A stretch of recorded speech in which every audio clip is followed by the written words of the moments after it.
The ballroom smelled of old money. Champagne bubbles dissolving in crystal, imported roses wilting under chandeliers, and the cloying sweetness of designer perfume that cost more than my monthly rent. I stood near the marble column, my fingers gripping a glass of cheap wine I'd snagged from a passing waiter, trying to make myself invisible. The dress I wore was borrowed, 2 sizes too big, held together by safety pins hidden beneath a shawl I'd found at a thrift store.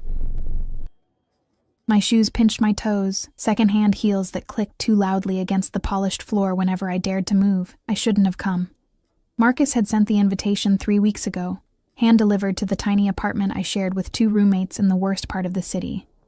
The envelope was thick, expensive, embossed with gold lettering that announced his engagement to Victoria Ashford, daughter of a real estate mogul, blonde and perfect, and everything I would never be. Inside, beneath the formal invitation to their engagement party, he'd scrawled a note in his familiar handwriting. Thought you'd enjoy seeing how the other half lives. No hard feelings, right? No hard feelings. I'd cried for 2 hours after reading it, then thrown the invitation in the trash. But my roommate Sarah had fished it out, insisting I needed closure. She'd helped me pin the dress, done my makeup with practiced hands, and pushed me out the door with a pep talk about showing Marcus exactly what he'd lost. Except standing here now, surrounded by women dripping in diamonds, and men discussing stock portfolios like they were football scores, I felt exactly like what I was. A cleaning lady who'd once been foolish enough to fall in love with a rich boy slumming it during his rebellious phase. The music swelled, a classical piece I didn't recognize, and couples began drifting onto the dance floor.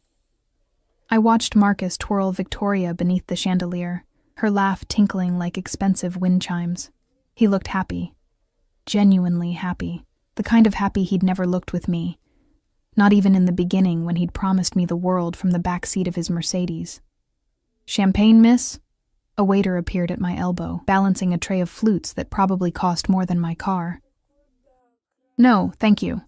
My voice came out smaller than I intended. He moved on, and I debated slipping out. No one would notice.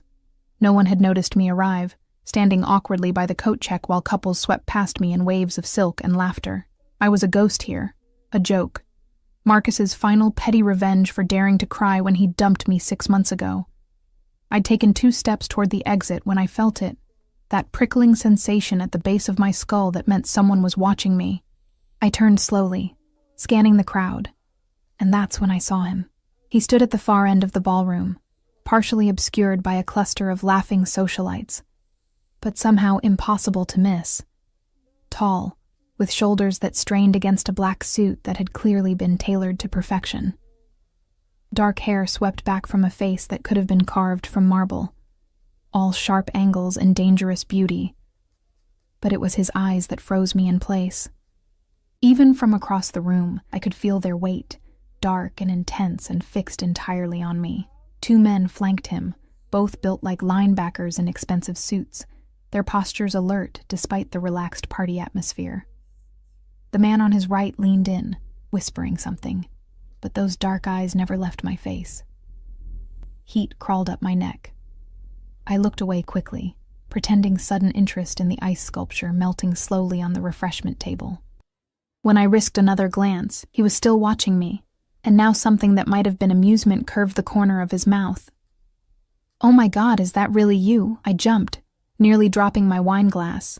Victoria materialized beside me, her engagement ring catching the light like a small sun on her finger. Up close, she was even more beautiful.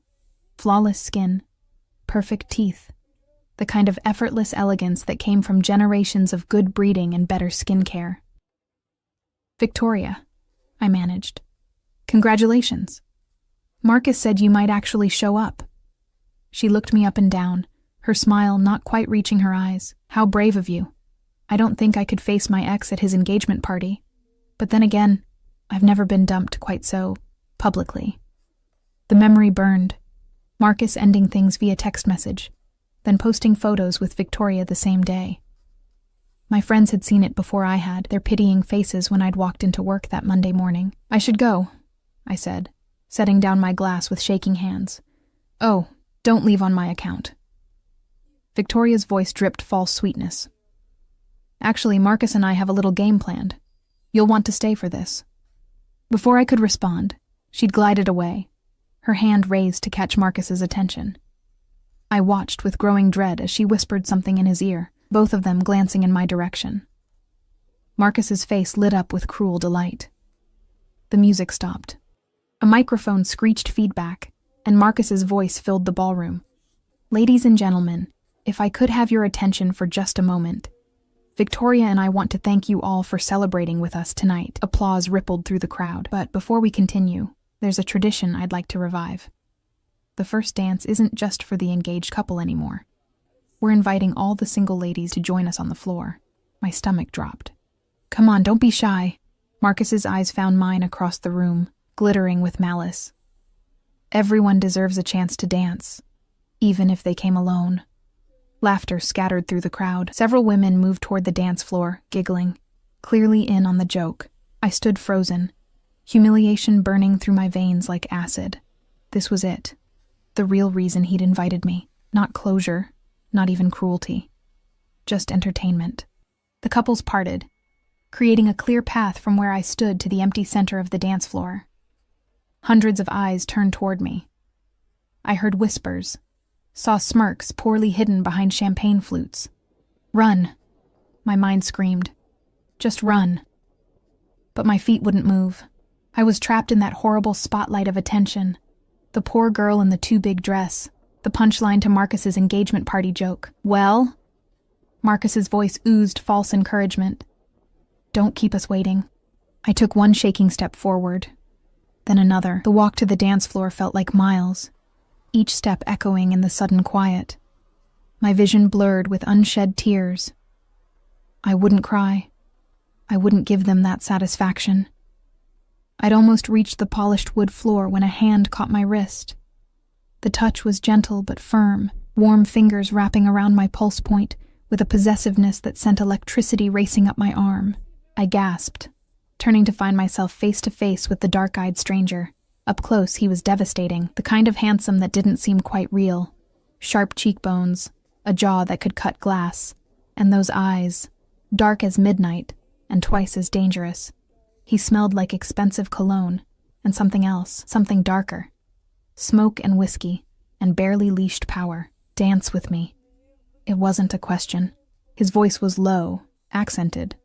Italian, maybe, or something Mediterranean, and it rolled through me like distant thunder.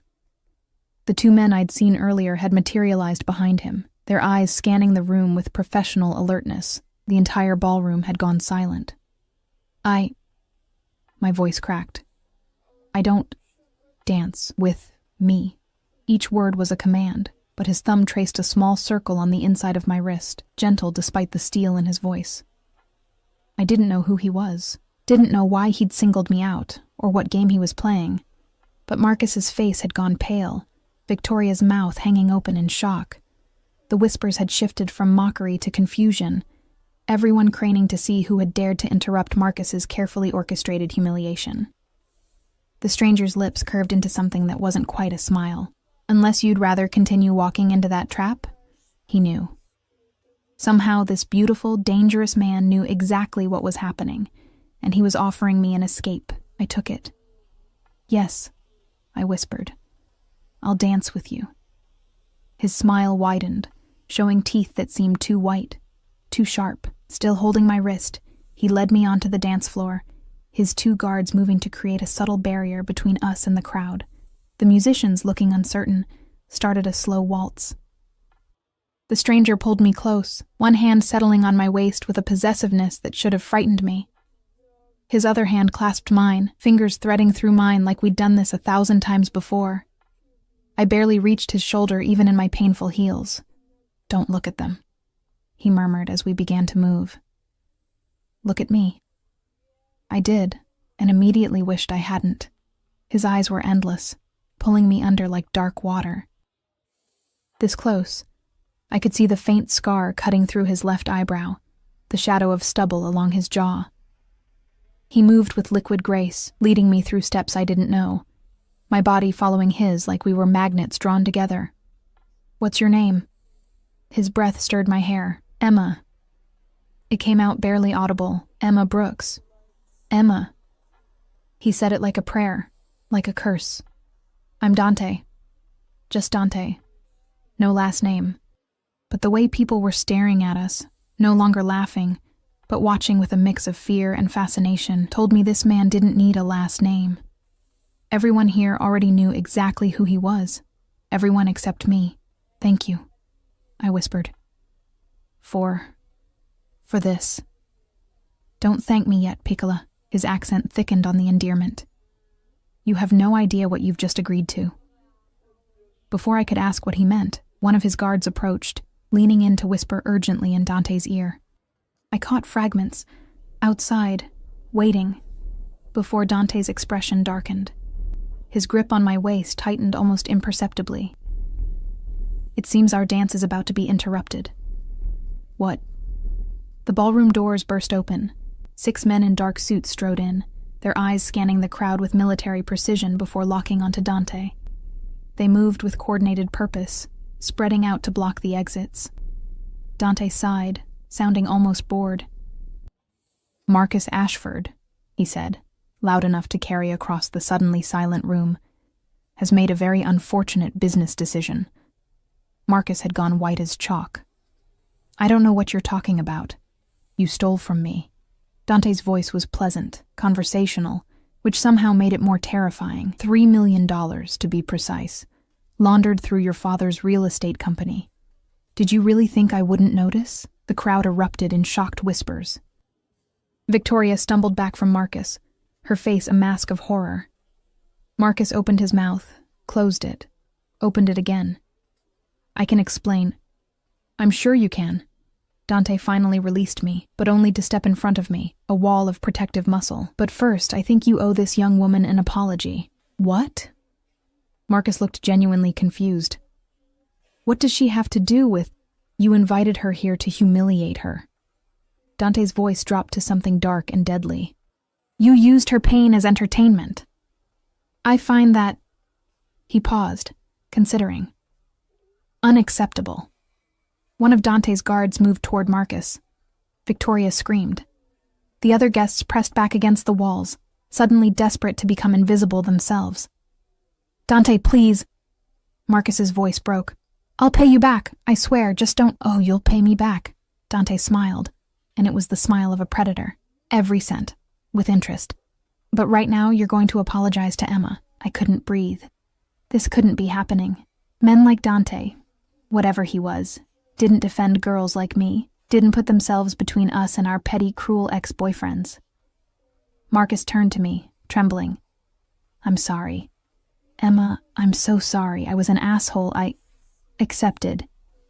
I barely recognized my own voice. Dante turned back to me, and the deadly coldness in his expression melted into something warmer, though no less intense.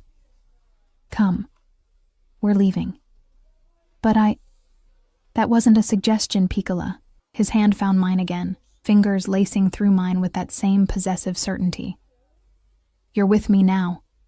And as he led me through the parting crowd, his guards flanking us, Marcus's broken apologies fading behind us, I realized with dawning horror that I'd just traded one trap for another. Except this one wore expensive cologne and looked at me like I was something precious. Something he had no intention of ever letting go. The night air hit my face like a slap, cold and sharp after the suffocating heat of the ballroom. Dante's hand remained locked around mine as he guided me down the marble steps of the Ashford estate, his grip firm enough to prevent escape, but gentle enough not to hurt. My borrowed heels clicked frantically against stone as I struggled to keep pace with his long strides. Wait, please, I don't understand what's happening. In the car. His voice was clipped, efficient. One of his guards had already pulled up a black SUV, sleek, expensive, with windows tinted so dark they looked like pools of ink. The door opened, and I hesitated, every survival instinct screaming warnings. Dante's thumb traced across my knuckles, that same gentle circle from before. I'm not going to hurt you, Emma. His eyes found mine in the amber glow of the estate's lights. But standing here makes you a target. Get in the car. A target for what? For anyone who saw what just happened inside. His jaw tightened. Marcus Ashford isn't the only one who knows he owes me money, and now everyone in that ballroom knows that you're connected to me. I'm not connected to you. I don't even know you. You know my name. His smile was sharp. And you let me touch you. In my world, Piccola, that's more than enough. Before I could protest further, he'd placed his hand on the small of my back and guided me into the SUV with surprising gentleness. He slid in beside me, his guards taking positions in the front seats, and a second vehicle pulling up behind us. The doors locked with an ominous click. The interior smelled like leather, and that dark cologne he wore. I pressed myself against the opposite door, trying to maintain distance, but the space felt impossibly small with Dante taking up most of it. He moved with the coiled grace of a panther, every gesture controlled, economical. Where are you taking me? My voice shook despite my efforts to sound brave. Somewhere safe. He pulled out a phone. No, 2 phones, both sleek and expensive looking. He typed something quickly on one, then glanced at me. What's your address? Why? Because you'll need clothes, toiletries, unless you plan to wear that dress forever. His eyes swept over my borrowed outfit, and something flickered in his expression. Not mockery, but something darker. Anger, maybe. Who gave you that invitation? Marcus. Why? I looked away, shame burning through me. We dated 2 years ago. He wanted me to see him happy with someone else. The silence that followed was heavy, dangerous.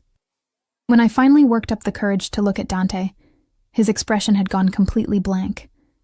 The kind of blank that meant violence simmering just beneath the surface. He invited you to humiliate you. It wasn't a question, but I nodded anyway, and you came. His voice was soft, almost gentle. Why?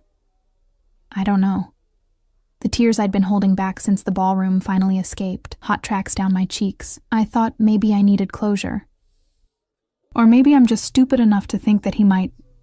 I trailed off, unable to finish. Might what? Want you back? Dante leaned closer, and I could smell whiskey on his breath, sharp and clean. You're not stupid, Emma. Just soft. Too soft for men like Marcus Ashford. His finger caught my chin, tilting my face up to meet his eyes. Too soft for men like me. Then let me go. No. The word was absolute. Not until I know you're safe. Safe from what? He released my chin, but didn't move back. Marcus stole from me. $3 million laundered through construction contracts his father's company never fulfilled. I've been tracking him for 6 months. His smile was cold. Tonight was supposed to be a simple collection. Then I saw you. My heart hammered against my ribs. What does that have to do with me? Everything. He said it like a confession. Marcus hurt you. Used you. That makes you my business now. That's insane. Perhaps. He pulled out his second phone as it buzzed. But insanity runs in my family. I watched as he typed rapidly, his face illuminated by the screen's glow. In profile, he looked like something from a Renaissance painting. All sharp lines and dangerous beauty. The scar through his eyebrow caught the light, and I found myself wondering how he'd gotten it. Your address, Emma. Not a question this time. A command. I rattled it off, my voice mechanical. What else could I do? Jump from a moving vehicle? Scream for help from whom? The 2 guards in front hadn't spoken a word, their eyes fixed forward with professional intensity. Dante relayed the information to someone on the phone, speaking rapid Italian that flowed like dark water. When he hung up, he finally leaned back, giving me a few precious inches of space. My men will pack your things. You'll stay in one of my properties until this situation with Marcus is resolved. I have a job. Roommates. I can't just disappear. You can, and you will. His eyes found mine again. Marcus knows my reputation now. He'll be desperate. Desperate men do stupid things, and the people around them become collateral damage. His hand found my knee, the touch burning through the thin fabric of my dress. I won't let you become collateral damage, Piccola. The possessiveness in his voice should have terrified me. Maybe it did. But beneath the fear was something else. something warm and dangerous that I didn't want to examine too closely. "Who are you?" I whispered. "Really?" "Someone you should run from." His smile was sad. "But you won't get the chance." The SUV pulled up to my apartment building, a decrepit structure in a neighborhood where police sirens sang lullabies and broken glass glittered on sidewalks. Dante's expression darkened as he took in the graffiti-tagged walls, the flickering streetlight, the cluster of men smoking on the corner who scattered when they saw our vehicle. "You live here." It wasn't a question, but I answered anyway. "Rent's cheap." "It's a fucking death trap." He was already typing on his phone again. "How long?" "How long what? Have you lived in this place where anyone could hurt you?" 2 years. And no one's hurt me. Yet. He looked at me, and for the first time, I saw something beyond the cold calculation in his eyes. Genuine anger, but directed outward. Protective. "You don't see it because you've grown used to surviving. But I see it, Piccola. I see exactly how vulnerable you are." 3 of his guards emerged from a third SUV I hadn't noticed pulling up. Dante rattled off instructions in Italian, and they disappeared into my building with frightening efficiency. "They'll need my keys." "No, they won't." He said it matter-of-factly, like breaking into apartments was routine. We sat in silence, the engine idling, Dante's presence filling the small space. He kept glancing at the building, his jaw tight, one hand curled into a fist against his thigh. The other remained on my knee, possessive and warm. "Why are you doing this?" I finally asked. "Doing what?" "All of it. Saving me from Marcus, taking me away. You don't know me." "I know enough." His thumb traced small circles on my knee, the same gentle gesture from before. "I know Marcus Ashford invited you to his engagement party as a joke. I know you came anyway, hoping for something he could never give you. I know you stood there in a borrowed dress, trying not to cry while he humiliated you in front of 200 people. His eyes found mine, dark and intense. And I know that the moment I saw you, something in me recognized something in you." "What?" "Someone worth protecting." He said it simply, like it was obvious. "Someone soft in a world that devours soft things. I'm not." "You are." His hand slid from my knee to my hand, fingers threading through mine again. And that terrifies me, because soft things break easily. But they're also the only things worth fighting for. The guards emerged carrying garbage bags stuffed with my belongings. Everything I owned in the world reduced to 3 black plastic sacks. Shame burned through me. This was my life. This was all I had to show for 26 years of existing. Dante saw my expression and his grip tightened. "Possessions mean nothing, Piccola. You're what matters." They loaded my things into the third SUV, and we pulled away from my building. I watched it disappear in the side mirror. A chapter of my life closing whether I wanted it to or not. "Where are we going?" "My penthouse, downtown." He was scrolling through messages on one of his phones, his face illuminated in harsh light. "It's secure. Elevators require codes, cameras everywhere, guards on rotation. It sounds like a prison. It's a fortress." He looked up at me. "There's a difference." "Is there?" His smile was sharp. "In a prison, you're kept from leaving. In a fortress, everyone else is kept from entering." He leaned closer, his breath warm against my ear. "I'm not keeping you, Emma. I'm keeping everyone else away from you." The distinction felt paper thin, but I was too exhausted to argue. The adrenaline from the ballroom was fading, leaving me hollow and shaking. I leaned my head against the cold window, watching the city lights blur past. We drove for 20 minutes, leaving behind the broken neighborhoods I knew for gleaming towers of glass and steel. The SUV pulled into an underground garage beneath a building that seemed to pierce the clouds. More guards materialized, opening doors, checking corners. Dante moved through them like a king among soldiers, never releasing my hand. The elevator was all mirrors and soft lighting. Dante pressed his thumb against a biometric scanner, and we shot upward so fast my stomach dropped. I caught our reflection, him tall and powerful in his perfect suit, me small and rumpled in my borrowed dress. We looked like we belonged in different universes.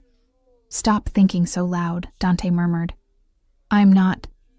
"You are." He turned me to face him, both hands on my shoulders now. You're thinking you don't belong here, that this is temporary, that I'll get bored and send you back to that death trap you call an apartment. Won't you? His eyes darkened. No, Piccola. I'm a lot of things. A criminal, a killer, a man who's committed sins that would make your God weep. But I'm not a liar. His thumb traced my collarbone, the touch searingly gentle. When I say you're mine to protect, I mean it. When I say you're not going back to that place, I mean it. He leaned down until we were eye to eye. And when I say I'm never letting you go, I mean that most of all. The elevator doors opened onto a penthouse that looked like something from a magazine. Floor-to-ceiling windows showcasing the city sprawled below. Modern furniture in blacks and grays, art that probably cost more than my entire existence. I stepped out on shaking legs. Behind me, I heard Dante speaking to his guards in low Italian, giving orders I couldn't understand. Then his hand was on my back again, guiding me deeper into this beautiful cage. There are 3 bedrooms. Take whichever you want. He gestured down a hallway. Your things will be brought up shortly. Are you hungry? I shook my head, too overwhelmed to think about food. Then sleep. He said it gently, but it was still a command. Tomorrow we'll talk about Marcus, about what happens next.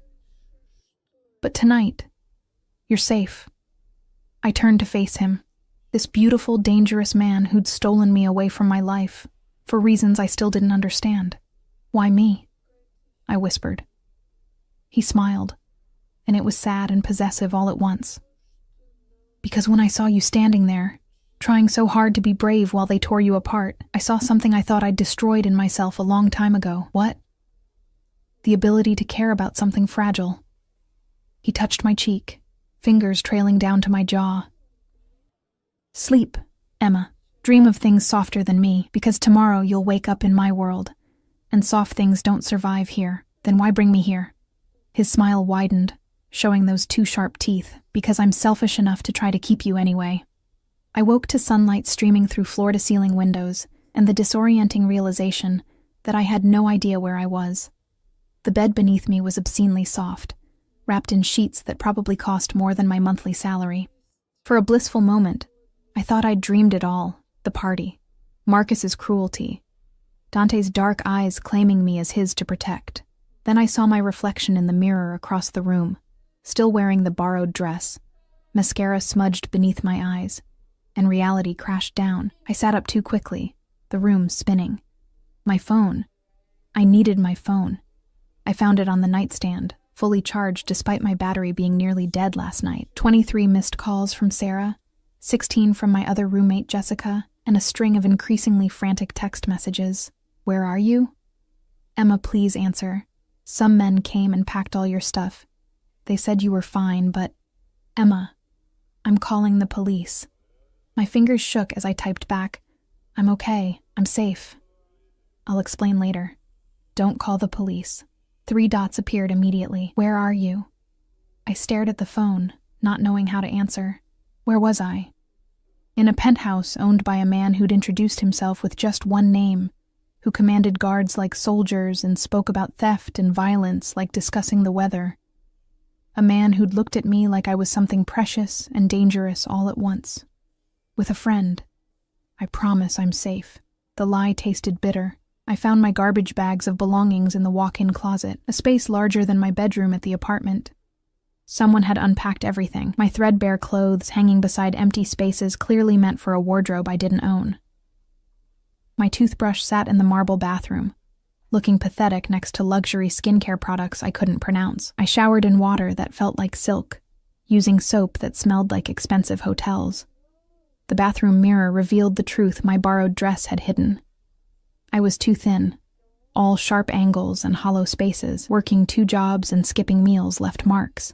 I pulled on jeans and my cleanest sweater, then ventured out of the bedroom with my heart hammering. The penthouse was silent, except for the whisper of ventilation.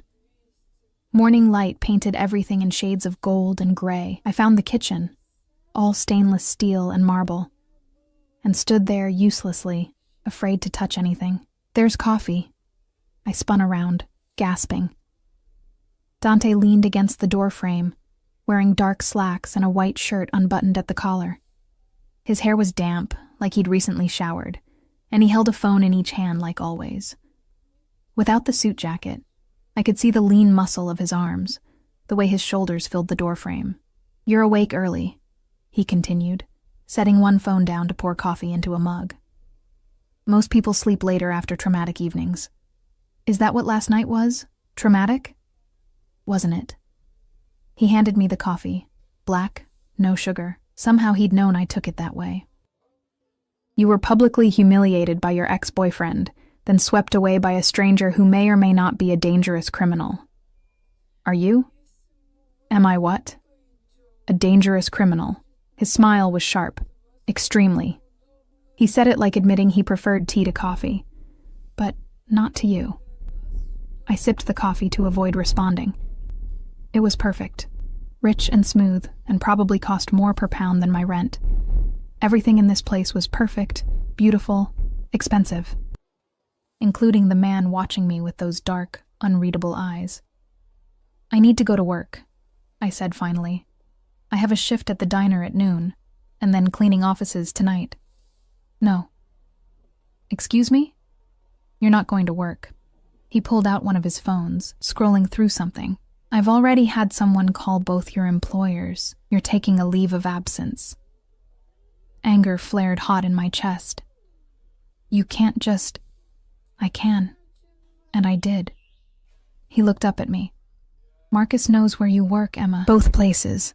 How long do you think it would take him to find you scrubbing toilets in some office building at midnight? He wouldn't. He owes me $3 million that he doesn't have. His father's company is leveraged to bankruptcy.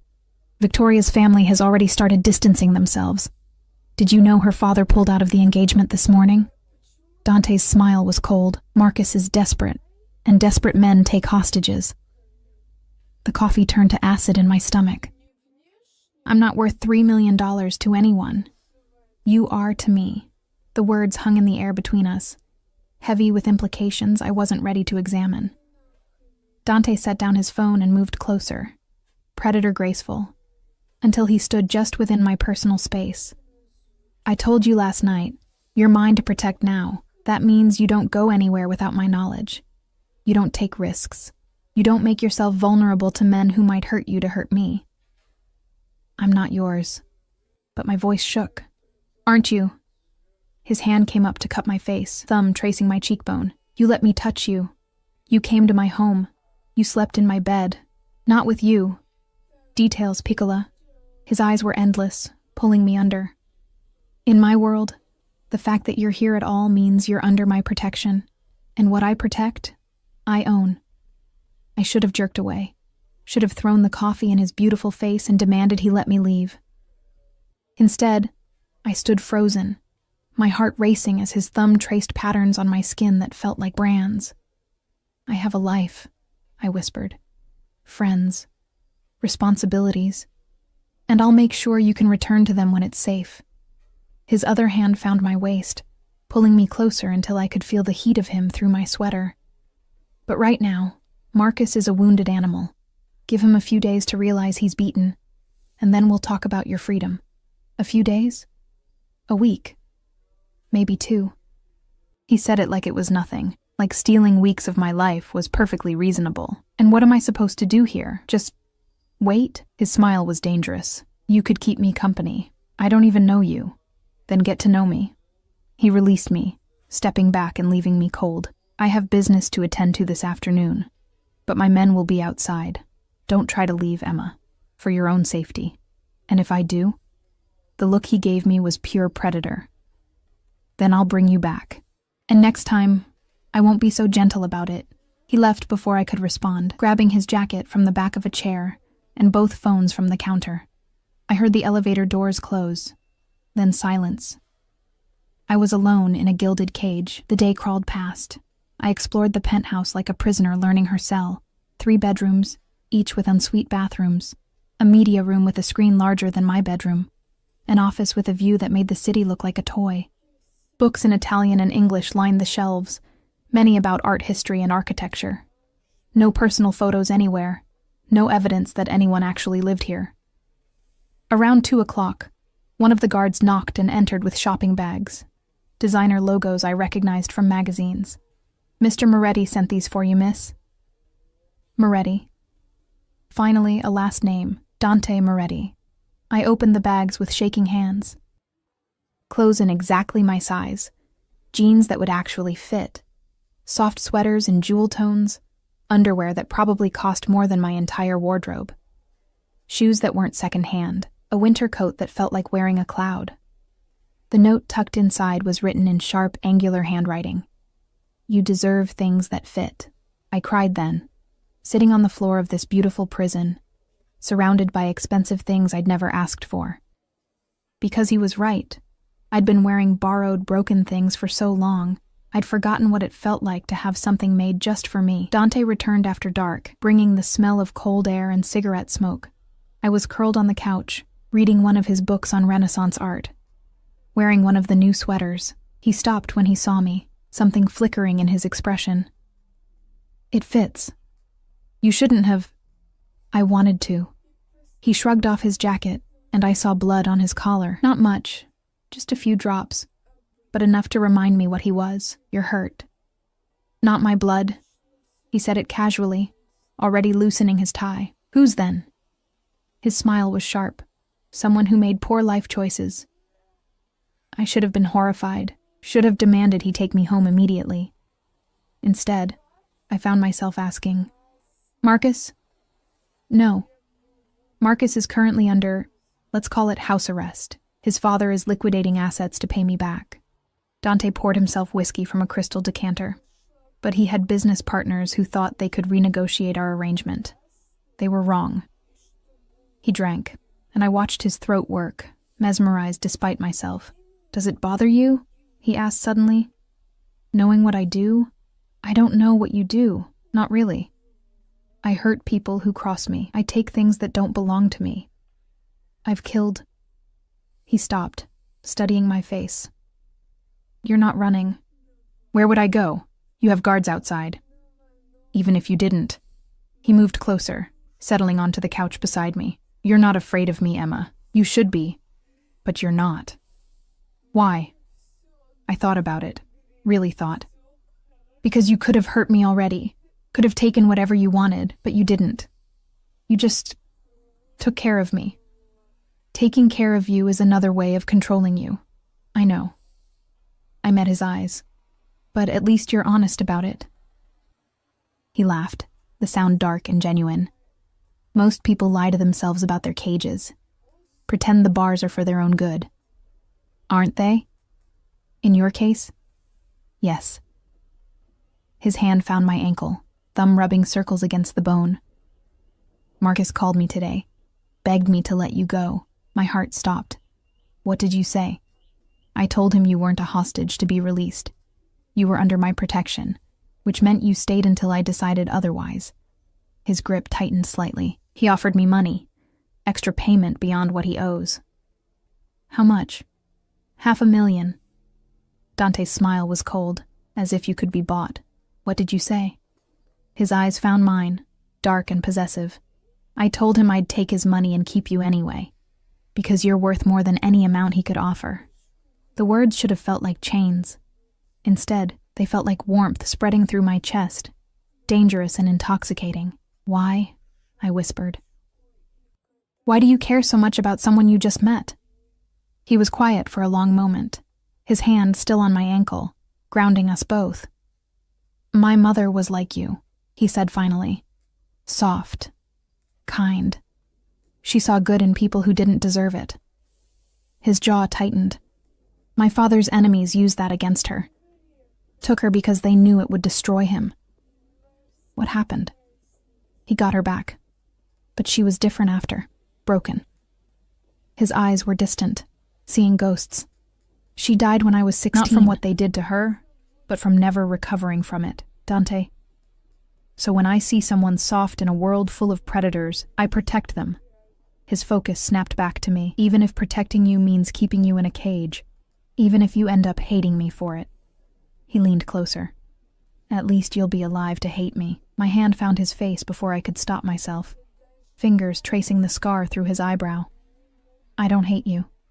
You should. Probably. I smiled despite everything, but I don't. His hand came up to cover mine, pressing my palm against his cheek. Dangerous words, Piccola. Why? Because if you don't hate me, I'll never let you go. The promise hung between us, dark and sweet. And God help me, I wasn't sure I wanted him to. 3 days bled into a week, and I learned the rhythm of Dante's world. He left early, always before dawn, returning at unpredictable hours with tension carved into his shoulders and sometimes blood on his clothes. Never his own. He was always careful to tell me that, like it mattered whether the violence touched him or just radiated from him like heat. His guards rotated in 8-hour shifts, silent sentinels who brought me meals from restaurants I couldn't afford and books I'd mentioned wanting to read. I'd stopped asking to leave, not because I'd accepted captivity, but because the world outside had started to feel less real than this strange existence inside Dante's fortress. Sarah had stopped calling after I'd reassured her I was safe. My jobs had replaced me. The apartment I'd shared was being rented to someone else. My old life was erasing itself, and I was letting it happen. You're thinking too loud again. I jumped, closing the book I'd been pretending to read. Dante stood in the doorway of the living room, jacket slung over one shoulder, tie loosened. It was barely 8 in the evening, early for him. Bad day? I asked. Productive day. He moved to the bar, pouring whiskey with practiced ease. Marcus's father finally liquidated enough assets to make his first payment. $500,000 transferred this afternoon. That's good, right? That means... It means nothing changes. He turned to face me, glass in hand. They still owe me $2.5 million, and Marcus is still desperate enough to be stupid. My stomach twisted. What did he do? Dante's smile was razor sharp. He tried to hire someone to kill me. The words hit like ice water. What? Amateur hour. Some ex-military contractor who didn't realize he was being hired to commit suicide. Dante sipped his whiskey, completely calm. My men intercepted him this morning. He's currently telling us everything Marcus told him, which includes the fact that Marcus asked about you. Fear spiked through me. Asked what? Where you are. If you're being held against your will. If killing me would set you free. Dante set down his glass and crossed to where I sat, kneeling in front of me so we were eye level. He thinks I'm the villain in this story, Piccola. That he's rescuing you. That's insane. Is it? His hand found my knee, familiar now. That possessive touch I'd grown used to.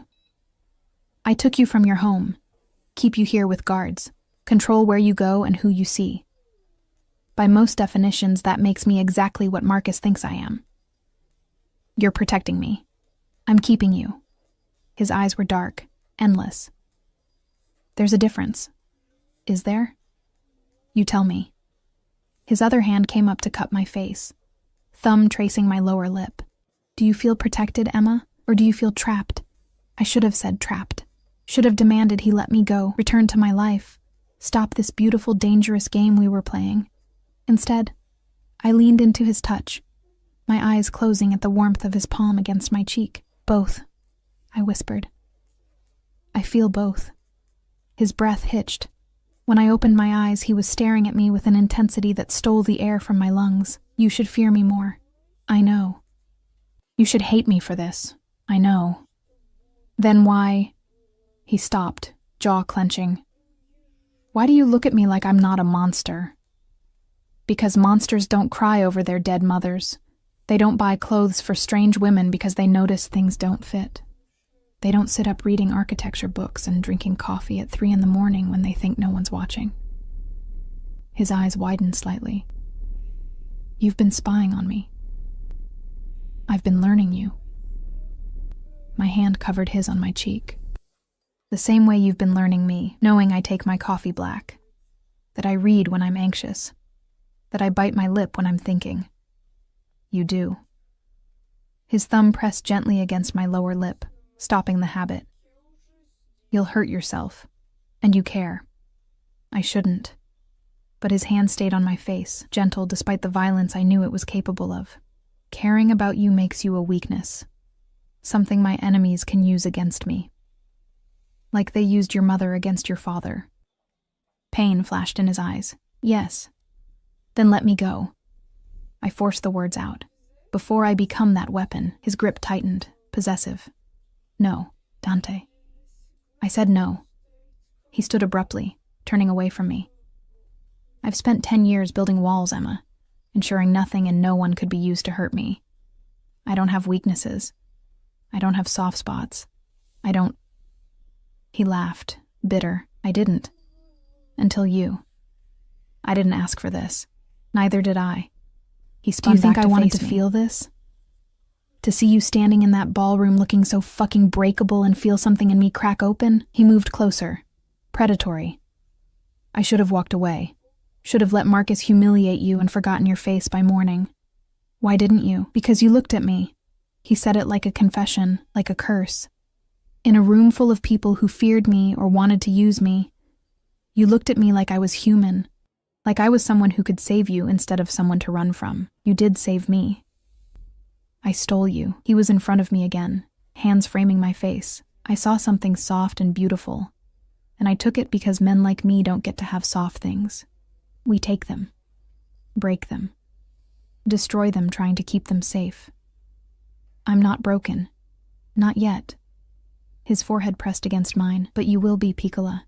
Because I'm never letting you go, and that kind of possession destroys soft things eventually. Then why keep me? Because I'm selfish. His voice dropped to a whisper. Because for the first time in a decade, I feel something other than rage and calculation. Because when you smile at me over coffee in the morning, I remember what it's like to be human instead of a weapon. My hands found his wrists, holding him to me.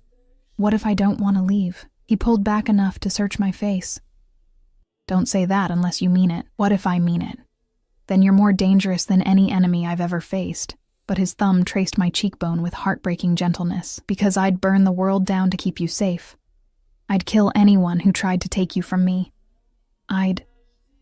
He stopped, jaw working. What? I'd love you. He said it like admitting to murder. And love makes me weak. Vulnerable. Everything I swore I'd never be again.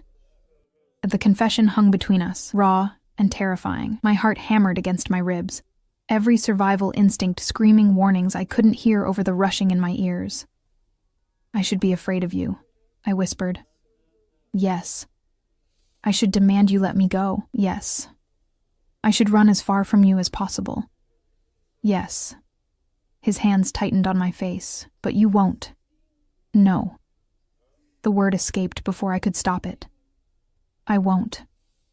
He kissed me then, and it was nothing like I'd imagined, not gentle or sweet, but desperate and claiming, like he was trying to brand himself on my soul. His hands tangled in my hair, tilting my head back as he devoured my mouth with a hunger that should have terrified me. But I kissed him back just as desperately, my fingers clutching his shirt, pulling him closer. He tasted like whiskey and danger and something darker, something that called to a part of me I hadn't known existed, the soft part of me that wanted to be claimed by something dangerous. The broken part that craved the beautiful cage he offered.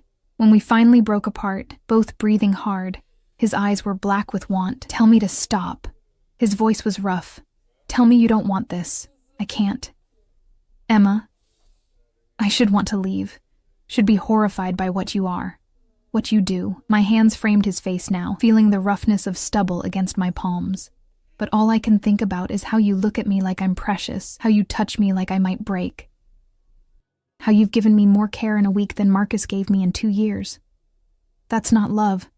That's obsession, possession, control. I smiled despite the tears sliding down my cheeks. I know what it is, Dante, and I'm choosing it anyway. Something broke in his expression. He pulled me against him, face buried in my hair, holding me so tightly I could barely breathe. You're going to destroy me, Piccola. Good. I wrapped my arms around him, feeling his heart racing against mine. Then we'll be even. We stayed like that for a long moment, wrapped in each other, the city glittering beyond the windows like a carpet of fallen stars. When his phone buzzed, one of the two he always carried, he ignored it. When it buzzed again, he cursed softly in Italian. I have to take this. I nodded, releasing him reluctantly. He stepped away, already shifting back into the dangerous man the world knew. answering in rapid Italian. But his free hand found mine, threading our fingers together like he couldn't bear to break contact completely. Whatever the person on the other end said made his expression darken. He responded sharply, then hung up. "What's wrong?" "Marcus." Dante's jaw clenched. "He's escalated, took out a loan from the Bratva, Russian mob, to try to pay me off." Ice flooded my veins. "Is that bad?" "It's suicidal. The Bratva don't forgive debt. Now he owes them whatever he borrowed, plus interest, and he still owes me." Dante ran his free hand through his hair. "He's trying to play us against each other. Make it look like I'm being unreasonable so the Russians will side with him." "Will they?" "No, but they might try to use you to negotiate." His grip on my hand tightened. "Which means nowhere is safe anymore, not even here." Fear spiked through me. "What do we do?" "We?" Despite everything, he smiled. "You're not leaving me, Piccola? No." I said it firmly. "Whatever this is, we're in it together now."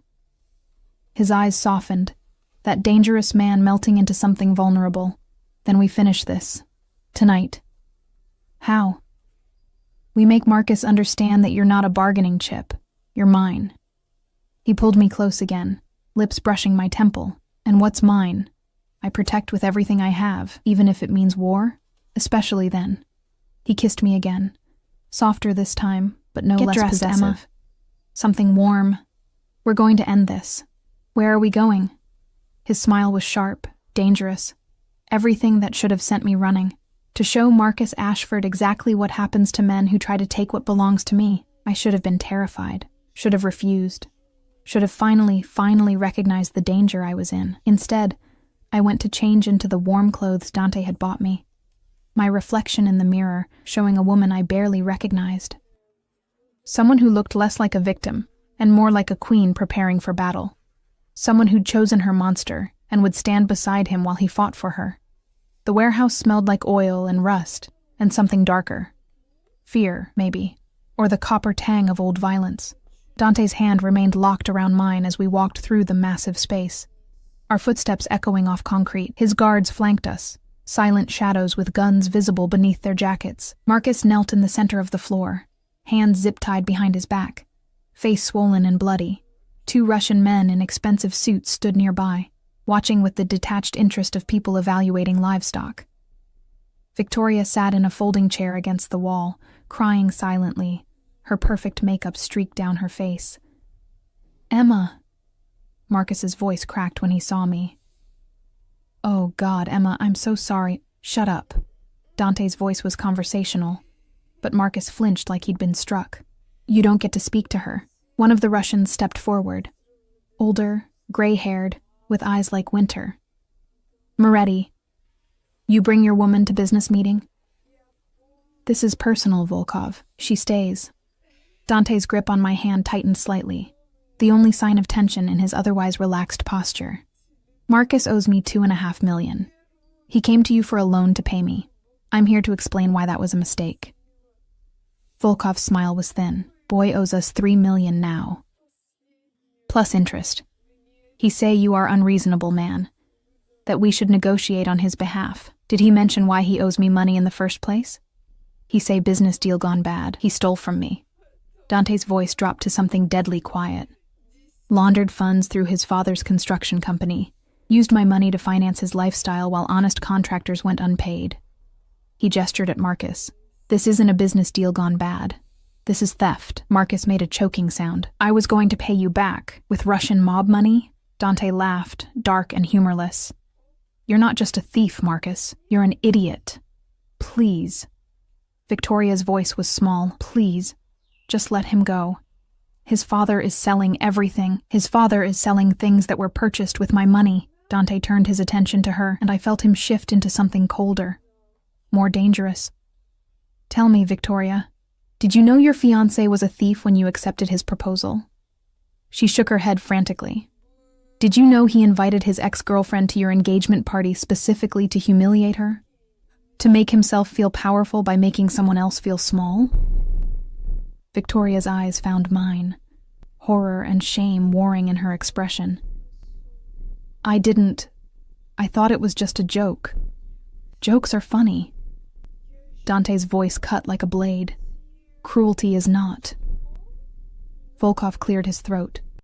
This is very touching, but we have business. The boy owes money. To you. To us. Someone must pay. Agreed.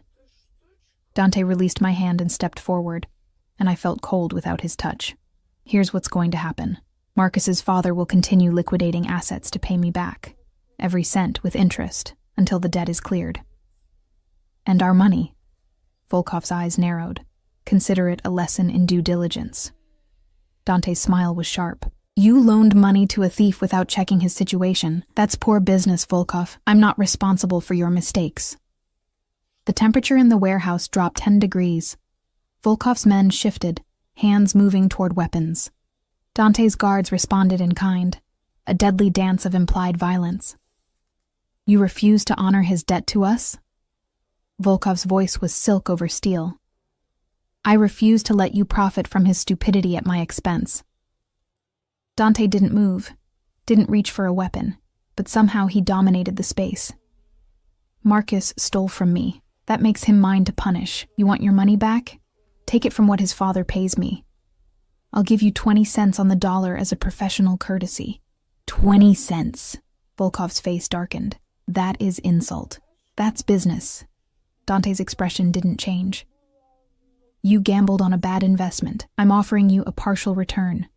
Take it or write it off as a loss. The silence stretched, thick with threat. I realized I'd stopped breathing, my heart hammering so hard I could feel it in my throat. This was Dante's world. Negotiations at gunpoint, fortunes won and lost in concrete warehouses, violence always one wrong word away. Finally, Volkov laughed. You have balls, Moretti. I respect this. He gestured at his men, who relaxed fractionally. 20 cents on dollar, but you owe me favor. Within reason. Within reason, Volkov agreed. He looked at Marcus with disgust. And this one? What happens to him? Dante turned to me, and everyone in the warehouse followed his gaze. That depends on Emma. My mouth went dry. What? He hurt you. Used you. Dante's eyes held mine, dark and intense. You get to decide what happens to him. Marcus made a desperate sound. Emma, please. We were good together once, remember? I made a mistake. I was young and stupid. But I never meant... You invited me to your engagement party as a joke. My voice came out steady despite my shaking hands. You wanted to humiliate me in front of everyone you knew. You wanted me to feel small and worthless and pathetic. I'm sorry. You're sorry you got caught. Sorry it backfired. I looked at Dante. What are my options? His smile was dangerous, proud. Anything you want, Piccola. I'll kill him if you ask. Break him. Destroy everything he has left. The power in those words was intoxicating. I could end Marcus with a word, could make him suffer the way he'd made me suffer. But looking at him kneeling there, pathetic and broken, I felt nothing but pity. Let him go, I said finally. Dante's expression flickered with surprise. Emma, let him pay back what he owes. Let him live with the consequences of his choices. I met Marcus's eyes. But I want him to know that I'm not the weak girl he thought he could hurt.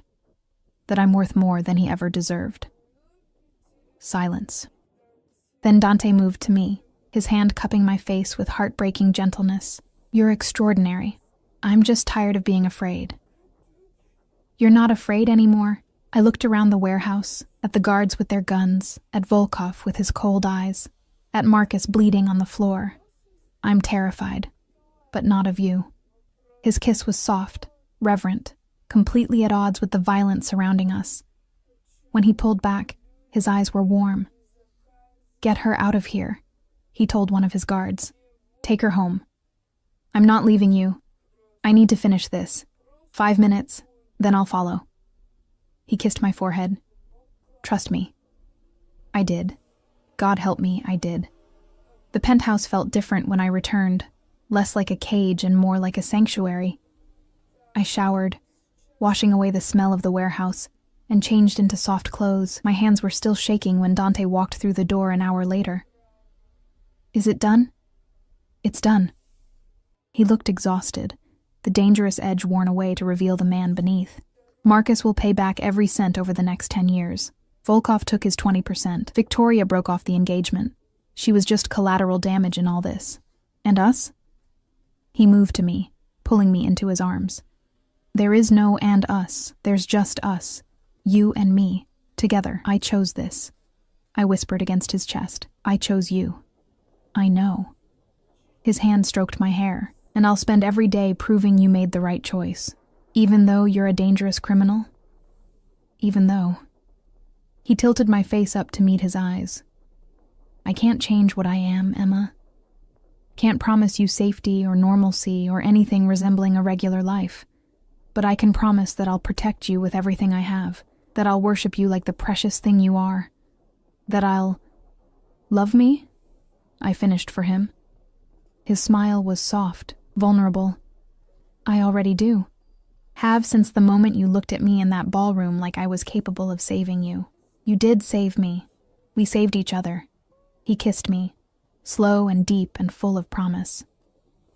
You showed me I could feel something other than rage. I showed you that you deserved more than men like Marcus. So what happens now? Now? He pulled me toward the bedroom, his intent clear in his dark eyes. Now I show you exactly how much you mean to me, how precious you are, how I plan to spend the rest of my life making sure you never doubt your worth again. That's very possessive. I'm a possessive man. His smile was sharp. You knew that when you chose me. I did. I let him pull me close, let his hands map my body with reverent touches, and I'd choose you again. Dangerous words, Piccola. I'm a dangerous woman now. I have a mafia boss who'd burn the world for me. His laugh was warm against my skin. That you do. 6 months later, I woke to sunlight and the smell of coffee, Dante's arm heavy across my waist. The penthouse had become home, my books on the shelves, my clothes in the closet, my coffee mug in the kitchen. I had a life now that looked nothing like my old one. I'd gone back to school, studying art history with tuition Dante paid without blinking.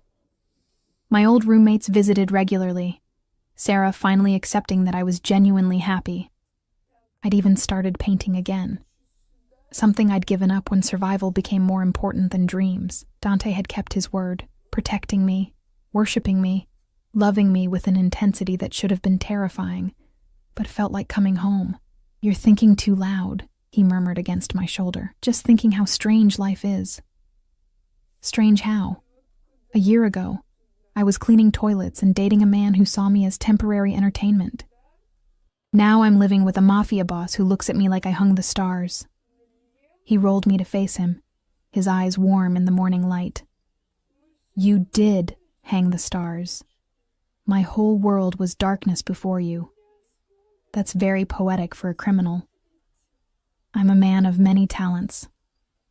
His hand traced patterns on my skin. Speaking of which, he pulled a small box from the nightstand. My heart stopped. Dante, let me finish.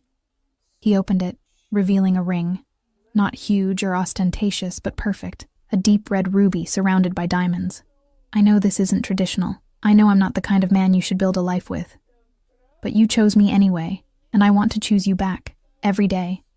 Forever. Tears blurred my vision. Is this... Marry me, Emma. His voice was rough with emotion. Let me give you my name, my protection. Everything I have. Let me spend the rest of my life proving that choosing me wasn't a mistake. It wasn't a mistake. I threw my arms around him, laughing and crying at once. Yes, I'll marry you. He slid the ring onto my finger, then kissed me like I was air and he was drowning. When we finally broke apart, both smiling, he pressed his forehead to mine. I love you, Piccola. My soft, dangerous, extraordinary woman. I love you too, my beautiful monster. Monster and all. Especially the monster parts. I kissed him again. There what make you mine. Outside, the city stretched endlessly, full of danger and possibility, but here, wrapped in Dante's arms, wearing his ring, I felt nothing but safe, chosen, loved. I'd walked into that ballroom a broken girl hoping for closure. I'd walked out claimed by a man who saw my worth when I couldn't see it myself. And if that made me Mrs. Emma Moretti, Wife of a mafia boss, queen of a dangerous empire, I'd wear that crown with pride. Because sometimes the most dangerous choice is the one that saves you. And I chose to be saved.